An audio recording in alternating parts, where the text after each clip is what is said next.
Hello Saints, welcome again to another video here in the middle of the week. Wanted to take a brief look at just a portion of Psalms 37. We live in an hour when every day it seems that we see or hear of news where rights have been stifled, where especially rights as Christian people have been stifled and tried to be eliminated.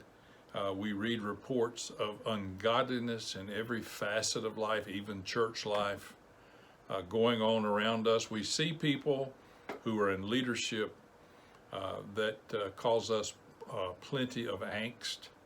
And we just have a tendency to get angry. We have a tendency to get frustrated. We have a tendency to throw up our hands and wonder what's ever going to change. And of course, we know that the kingdom of God and the impact of God's kingdom is what's going to change. David writes in Psalm 37, he starts off this psalm by saying this, "Fret not, or do not fret because of evildoers." And that's where we are. We fret because we see evildoers. He says, don't be envious. They shall soon be cut down like the grass. I want to remind us very quickly, that part of that verse is God's part, not our part. It's not our job to cut them down like grass, whoever they are, but it's God's business. He said, don't fret, trust in the Lord and do good. So we need to be more concerned with our response than their response. God will deal with other people. God will deal with other situations in His time. Our role is to trust in God and do good. Just do our part, to do what we know to do. Feed on God's faithfulness, it says. He says, delight yourself also in the Lord, and He will give you the desires of your heart. Delight yourself in the Lord. Instead of spending time frustrated over what other people are saying or doing, what about if we pointed our attention and we delighted in God? Or in other words, we become encaptured or ensnared by our commitment to God. And I mean that in a good way. And of course, he says, when you do that, you'll get the desires of your heart, because guess what? When you delight yourself with the Lord, His desires become your desires. And so our focus needs to be not on fretting over the evildoers, but on trusting God and delighting ourselves in the Lord. He continues, says, commit your way to the Lord. Don't just delight yourself in God. Commit your way, your life. Commit every fiber of your being, every fiber of your day, every activity. Commit your way and trust also in Him, it says, and He shall bring it to pass. Do you believe God is bigger than you are? Do you believe God is bigger than your enemy? Do you believe God is bigger than the obstacles that you face? Then trust Him. Leave it with Him. The truth is, I'll let you in on a little secret. We don't have anybody else. There's nobody else. We can't say, well, I'm going to quit trusting God and I'm going to go trust somebody else. We usually don't get any further than ourselves. We trust ourselves. Well, if you've lived with yourself as long as I've lived with myself, you know that trusting ourselves is a folly. It just doesn't work. He said He'll bring it to pass. Rest in the Lord. So don't fret. Trust in the Lord. Do good. Delight yourself in the Lord. Commit your way to Him and trust in Him. He'll bring your way to pass. And rest. Rest in the Lord. And wait patiently for Him. We want Him to do it now. You know, it's the old thing, I want patience and I want it right now. Wait patiently for God. I promise you, God is never late. I will say that He is rarely early, but He is never late. God is perfectly on time.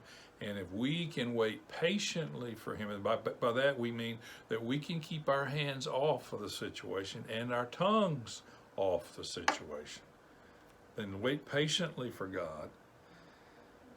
Don't fret because of him who prospers, because the wicked man who brings the schemes to pass. Cease from anger.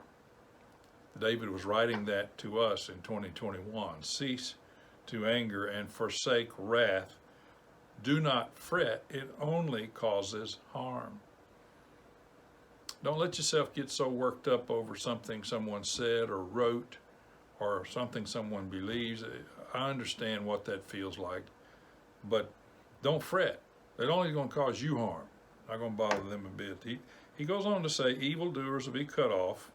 That's God's business. But those who wait on the Lord, they shall inherit the earth. Our business. Let God take care of the other people, either save them or whatever. Our part is to wait on the Lord because we will inherit the earth. He said, a little while, the wicked won't be here anymore.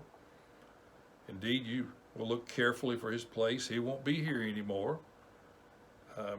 But the meek, I think Jesus might have had this in mind in Matthew 5, the meek shall inherit the earth and shall delight themselves in the abundance of peace. The meekness that we understand is not weakness.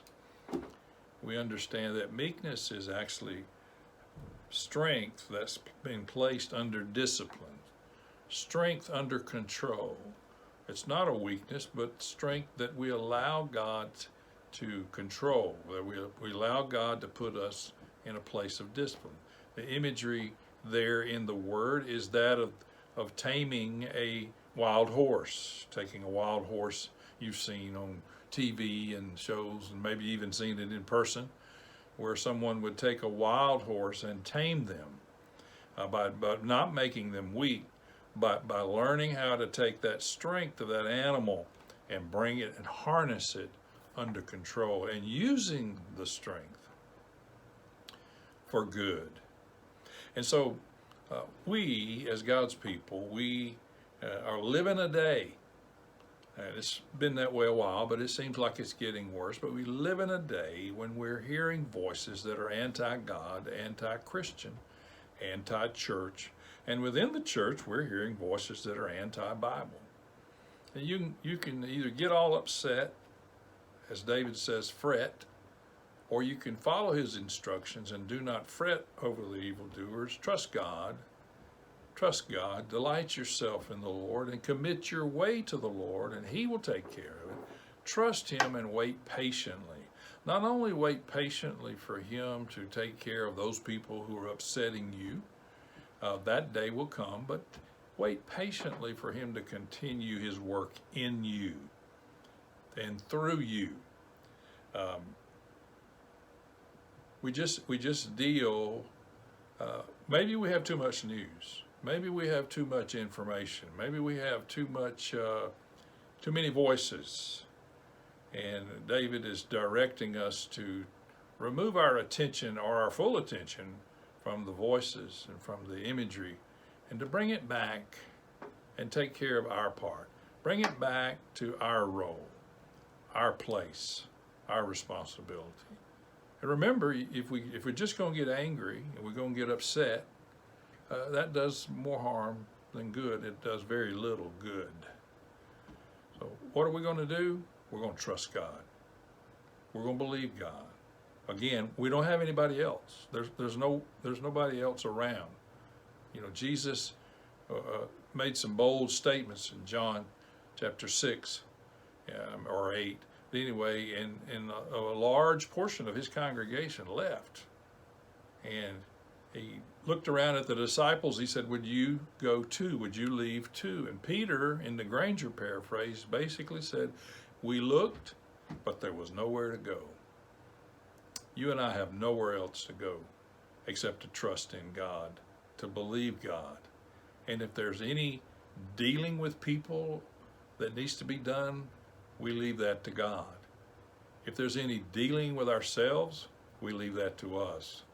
We commit our way, we delight in him, and we rest. I pray that you can rest in him and in his faithfulness. You have yourself a good week. God bless you, and go out there and act like somebody.